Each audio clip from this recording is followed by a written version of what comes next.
Hey there, welcome to Creative Crusade, my ongoing art journey. This video I just wanted to go through my process of how I draw tires for the 25 wheel challenge on Drawabox.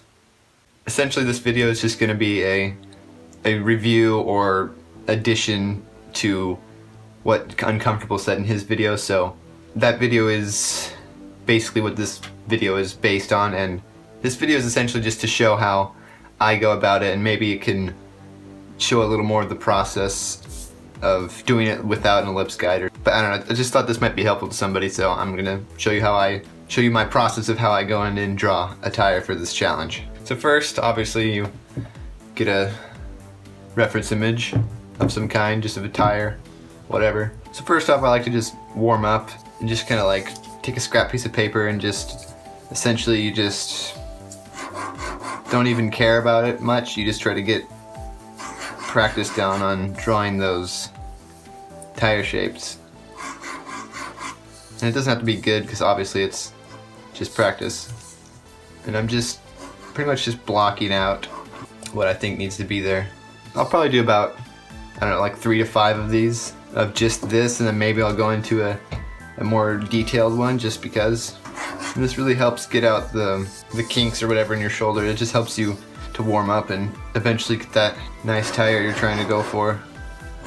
And when you're freehanding it like this, it's really helpful to ghost a lot.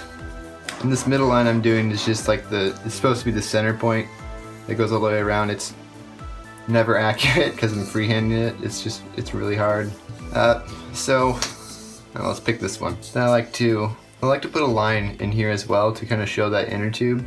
And that helps a little bit to show that it bevels out. So then, checking the reference, since this is just the practice one, I'm not going into precision really. It's just to get, like I said, the warm-ups. So first I like to just quickly do out the spacing of the treads. And as you get around the corners, it's going to get closer because of, if you look at your reference, it goes back in space. The treads, because they're curving around the tire, right? And also, to convey that roundness. This tire is kind of weird looking. To convey the roundness, I like to do a kind of curvature up here. So I'll put another point somewhere up here, and then I'll put an end point, just like that. And then I like to go along that line, and it kind of gives it that curve. This reference is a little odd to me because most of the tires I've done have a little more roundness to them, like a little more rigid roundness, if that kind of makes sense. Like it goes up and then it goes over, but there's a little bit of curve, whereas this one, I'm not really conveying it here, but this one is kind of I don't know, it's like a straight curve, if that makes sense. Then I like to add up or do the same thing on the bottom. And I try to line them up kind of. Well, I mean, they should be lined up because, well, depending on the tread, they should be lined up. But most treads I've referenced have been lined up. But anyway, this is just like a quick little whatever. Not really meant to be anything fancy, or it's just a warm-up before the real thing. So now let's move on to actually doing the tire. And what you want to do is initially set up your minor axis line. That's kind of off. I'm gonna do another one. That's better. Whatever. And I always fail at this, but you try to make it mirrored on this axis. It's a little bit off, like a little bit bended, but try your best.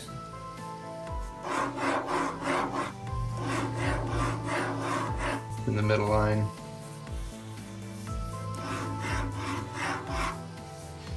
And then the bottom ellipse is not straightened with the top ellipse, so I try to fix that by kind of putting a little dot where it should be, where I think it should be, and then I'll try to kind of fix it.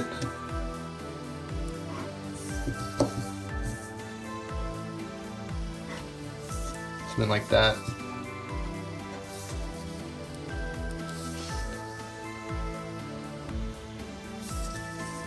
And add in that curvature on the sides of the tire. This tire is a little thin, but that happens sometimes, so. Now let's put it in the hubcap area. And that bevel of the inner tube tire thing. And it is going to be higher. It's not flat, parallel with all this other ellipses. It's going to be slightly higher because it's beveling out, right? That was terrible, but whatever, we'll move on. The first thing I like to do is mark out just points of roughly how spaced out the treads are going to be. And these aren't finalized points of any kind, they're just there to be basically just measurements. And try to remember that the tire is round, so it gets shorter and the length gets shorter and shorter as you go around the tire. I'm going to try to mirror it on the bottom. Usually doesn't work, but just need more practice at it. Okay. Now, let's mark how far out these treads are going to go. So let's just say about there. And I try to keep that thing in line, as in it's like pretty much on the tire in ellipse as it should be. And you can see it's not super clean. So I kind of like to ghost it here. And that kind of gives me a little bit of insight on how off it is. And I'll kind of try to fix that a little bit. Now for the bottom. It's really hot in my room right now. I'm sweating, it's muggy in here, and I'm trying to get through this video. So this first pass is, like before up here, it's mainly kind of just a rough pass. And I like to go back and ghost it, see if that feels right. It's like here it feels a little too low, so I'm gonna bring those up. It's still a little wobbly, but alright, something like that. Now, to look at the reference and try to make that, let's see here. So it looks like it's a really smooth curve that is also slightly, it's not straight and it's slightly bent. You got to keep that in mind when placing these points. So these are all going to be offset a little bit to the left. So when I draw the lines, it'll be curved to the left a little bit. So here I like to mark out my curvature, as in like I'll put down a point here looking at my reference. So it'll be something like this. Then I'll put down another one like near the middle. Again, looking at the reference is pretty much don't look away from it. That was too thick. But then I'll put down another one over here, and you can see that the curvature changes a lot because the tire is bending around in space. So this is going to be curved that way. And then I'll put another one in here, looking at the reference and these two reference points I placed down, something like that. Maybe a little more. This is mainly just me failing. So I hope it's still helpful somehow. And the bottom treads are going to be shorter because you're not seeing the top half of the tire, so they will be shorter. Again, doing what I tried to do up here. This helps me. It's just a helpful tool that could be useful to you. But that's, like I said earlier, to put points along where they change drastically, so you don't like get ahead of yourself and forget. You can always place points in between. So now I like to try to find, see, so if you look at our reference here, we got 3 individual lines of more treads. So I'd like to go and basically put a couple points here that are pretty much even. Actually, the middle one's a little bit smaller. So anyway, so 2 points here. That is to represent 2 points on the reference in between the treads where the treads will go. And I'll try to keep that right with the ellipse that it's supposed to follow here. And again, this is just a rough point planning initially, and then I like to go and do that ghosting thing. So here I'll do the ghost. Well, first let's see if I got this somewhat accurately. So set these a little high, something like that.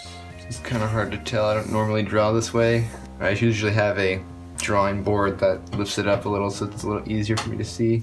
I'm doing it this way for the camera so you can actually see it. Anyway, so I got those points planned out. Now I'm going to add those individual treads. So I'm going to take one of these points in the middle here. So I'm essentially going to take one of these tread shapes and just go along one of the treads. And looking at our reference, we can see that one tread about goes over 3, or it fits in about 3. So this tread's about like that long. And I'm just going to go get these lines in first before making the whole shape. And also a good thing to notice this, remember the curvature of the tire.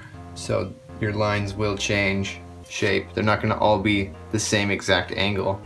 They're changing shape like you can see in the reference. And my tire's not perfect here, so it's going to like get tighter in some areas. So that's something just to be aware of, so you don't wonder what the heck is going on with my tire.